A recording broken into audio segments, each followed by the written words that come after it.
নমস্কাৰ বন্ধু বান্ধৱীসকল, মই প্ৰণৱ আৰু আপোনালোকে শুনি আছে ভিজিবল মটিভেশ্যন।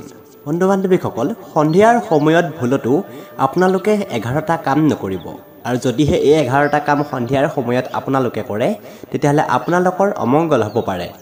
সন্ধিয়াৰ সময়ত কেতিয়াও আপোনাৰ নখ আৰু চুলি কাটিব নালাগে।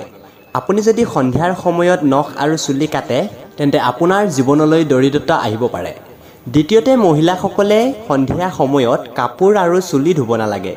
সন্ধিয়া সময়ত মহিলাসকলে এনেকুৱা কৰিলে ঘৰত অশান্তিৰ সৃষ্টি হয়।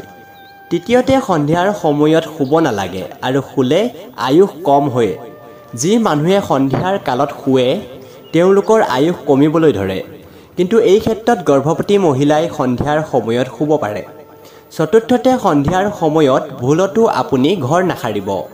যিহেতু সন্ধিয়াৰ সময়ত আপোনাৰ ঘৰলৈ মা লক্ষ্মীৰ আগমন ঘটে আৰু এই সময়ত যদি আপুনি আপোনাৰ ঘৰটো সাৰি থাকে তেতিয়া মা লক্ষ্মী আপোনাৰ ঘৰলৈ নাহি উভতি যাবলৈ বাধ্য হয়। সেইবাবে সন্ধিয়া হোৱাৰ কিছু পূৰ্বেই আপোনালোকে আপোনালোকৰ ঘৰখন পৰিষ্কাৰকৈ সাৰি ৰাখক।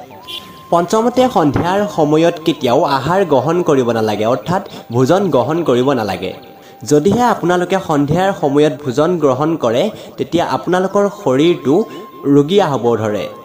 ষষ্ঠতে, সন্ধিয়াৰ সময়ত কেতিয়াও পঢ়িব নবহিব। আপুনি সন্ধিয়াত পঢ়িব বহিলে আপোনাৰ বিদ্যা নষ্ট হ'ব। সপ্তমতে, সন্ধিয়াৰ সময়ত ধাৰ দিব নালাগে।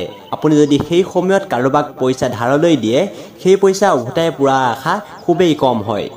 আৰু সেই সময়ত কাৰোৰে পৰা ধাৰ ল'বও নালাগে। যদি আপুনি কাৰোবাৰ পৰা সন্ধিয়াৰ সময়ত ধাৰে লয় আপুনি চিৰকাল ধৰুৱা হৈ থাকিবলগীয়া হ'ব।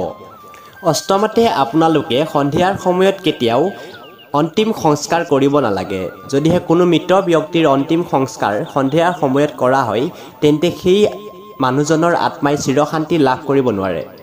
নৱমতে, সন্ধিয়াৰ সময়ত কেতিয়াও গছৰ পুলি স্পৰ্শ নকৰিব। দশমতে, সন্ধিয়াৰ সময়ত স্ত্ৰী পুৰুষে সম্বন্ধ বনাব নালাগে। আৰু যদি সম্বন্ধ বনোৱাৰ ফলত সন্তান জন্ম হয় সেই সন্তান সদায় দুষ্ট প্ৰকৃতিৰ জন্ম হ'ব। 11 নম্বৰত, সন্ধিয়াৰ সময়ত আপোনালোকে আপোনালোকৰ ঘৰৰ দৰ্জাখন সদায় খুলি ৰাখিব, কিয়নো সন্ধিয়াৰ সময়ত আপোনাৰ ঘৰলৈ মা লক্ষ্মীৰ আগমন ঘটে আৰু দৰ্জা বন্ধ কৰি ৰাখিলে মা লক্ষ্মী আগমন কৰাত অসুবিধাৰ প্ৰাপ্তি হয়।